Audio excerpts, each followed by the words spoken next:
मुहतरम, उसके बाद सैयदना इमाम हुसैन रज़ी अल्लाह तआला अन्हु घोड़े को बढ़ाते हैं, लेकिन घोड़ा पड़ नहीं रहा है। 11 मरतबा जुलजना को आवाज देते हैं, ए जुलजना आगे बढ़, लेकिन घोड़ा आगे नहीं बढ़ता। हज़रत इमाम हुसैन फरमाते हैं, लगता है तू भी 3 दिन का भूखा प्यासा है, भूख प्यास की शिद्दत से तू निढाल हो चुका है। अगर तू निढाल हो चुका है, अगर तू थक चुका है, तो मैं रहमतुल लिल आलमीन का नवासा हूँ, मैं तुझ पर जोर नहीं करूंगा। अगर तू नहीं चलेगा तो मैं करबला के मैदान में पैदल जाऊंगा। जब घोड़े ने इतना सुना तो रब्बे कायनात की बारगाह में दुआ की, ऐ मौला आज मुझे कुव्वते गोलाई दे दे, वरना कयामत तक मुसलमानों के दरमियान रुसवा हो जाऊंगा। कयामत तक के मुसलमान लानतें बरसाते रहेंगे। रब्बे कायनात ने घोड़े की ये दुआ कबूल की। घोड़े ने अर्ज़ किया, आका हुसैन, मैं भूख और प्यास से निढाल नहीं हुआ हूँ, मैं भूख और प्यास से थका नहीं हूँ। ऐ हुसैन, मैंने अपना सलामदार के बाजू को शहीद होते हुए देखा है, मैंने मोहम्मद को कुर्बान होते हुए देखा है, अली अकबर के लाशों पर घोड़े दौड़ाते हुए मैंने देखा है, अच्छे माँ के अली अस्कर के हुक्म पर तीरों की बारिश मैंने देखी है। ऐ मेरे आका हुसैन, मैं थका नहीं हूँ। इमाम हुसैन फरमाते हैं, ऐ जुलजना आगे क्यों नहीं बढ़ रहा है, ऐ जुलजना आगे कदम क्यों नहीं बढ़ा रहा है। जुलजना अर्ज़ करता है, ऐ आका हुसैन, जरा पीछे देखिए। पीछे मुड़कर देखते हैं, इमाम हुसैन पीछे मुड़ते हैं तो क्या देखते हैं 7 साल की बच्ची सैयदा सकीना घोड़े के पैरों को पकड़ी है और कहती है, जुलजना मेरे बाप को मत ले जाना, आज जो भी करबला में गया है वापस नहीं आया है। मैं अपने बाप के सीने पर सर रखकर सोती हूँ, तब मुझे नींद आती है।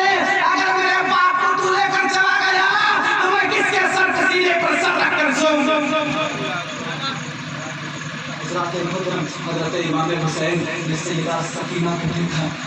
हज़रत मुहतरम, मोबाइल का लाकर सिर्फ जिंदा दिल मुसलमानों, अगर जरा सीने में दिल है, गोश्त का दिल है तो तसव्वुर करिए, अगर आज आप बाहर कमाने के लिए जा रहे हो और बेटी सामने आकर खड़ी हो जाती है और कहती है अब्बा जान मत जाइए, तो आपका दिल मचल जाता है, आपका दिल बेकरार हो जाता है, आपका दिल तड़प जाता है। और आका हुसैन को कुर्बान होने के लिए जा रहे हैं, जब सैयदा सकीना सामने आई होंगी, मेरे आका हुसैन के दिल पर क्या गुजरी होगी, मेरे आका हुसैन के दिल पर क्या गुजरी हुई होगी।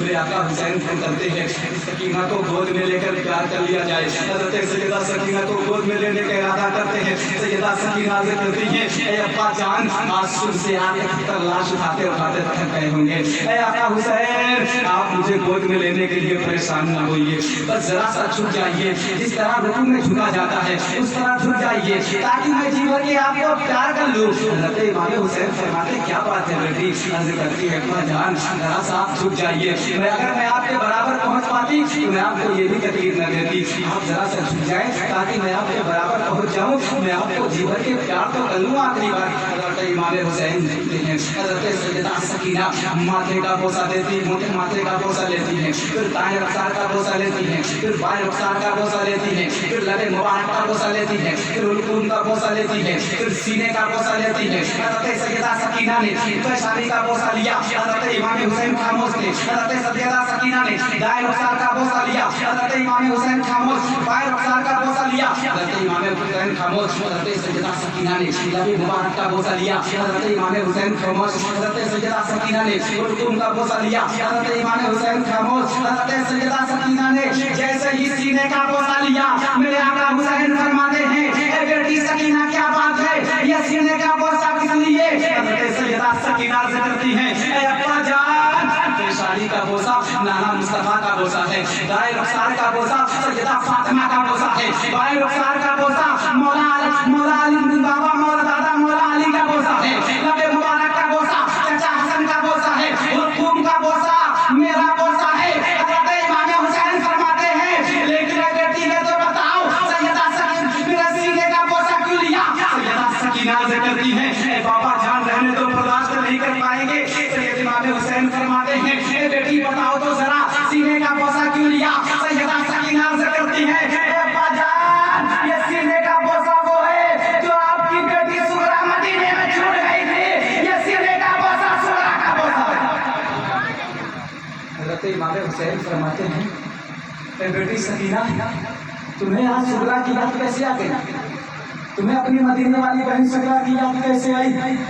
حضرت سیدہ سکینہ سے کرتی ہے بھائی جان اے ابا جان کل رات شب عاشور کو آپ بھائی علی اکبر سے بات کر رہے تھے، اس وقت مجھے تھوڑی دیر کے لیے آگ لگی، اس وقت بہن سیدہ مجھے خواب میں آئی اور فرمایا اے سکینہ کل جب اولو محمد قربان ہو چکے ہوں گے، عباس و قاسم قربان ہو چکے ہوں گے، بھائی علی اکبر بھی شہید ہو چکا ہوگا، یہاں تک کہ ہمارا 6 ماہ کا بیٹا علی اصغر بھی قربان ہو چکا ہوگا۔ اے سکینہ اس وقت جب ابا جان میرے بابا جان جنگ کے لیے جا رہے ہوں گے، کہ جب اس وقت کے بابا جان کو سب کے حصے کا پیار کرنا تو میرے حصے کا پیار بھول مت جانا۔